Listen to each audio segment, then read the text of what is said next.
Outsourcing कर्मचारी कथा न बुझिले आगामी दिन में हेब महा आंदोलन। फेब्रुआरी 2 रे भुवनेश्वर रे सरकार को घेरिब संघ। गत वर्ष मार्च 26 रे ओडिशा सरकारी आउटसोर्सिंग कर्मचारी महासंघ तरफ भुवनेश्वर गांधी मार्ग लोयर पीएमजी छकरे एक विशाल आंदोलन होता।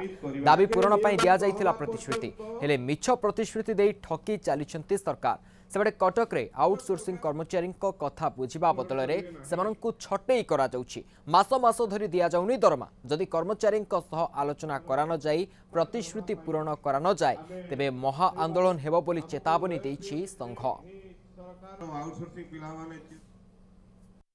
28 तारीख आपण सहित आलोचना मार्च 28 रे आम आलोचना गलु एवं आलोचन मान्यवर आईन विभाग मान्यवर मंत्री कहले जे आपण को गोटे डेलीगेट मुख्यमंत्री सहित ए बाबद आलोचना ही आर निर्यास बाहर आमर तीनोटी दाबी था कि दुख और परितापर विषय आम प्रति हेय ज्ञान एवं आम प्रति जो अवास्तव उद्भट कटु मंतव्य प्रदान कर विरुद्ध में प्रतिवाद करूँ एवं आमर न्याय दाबी करूँ।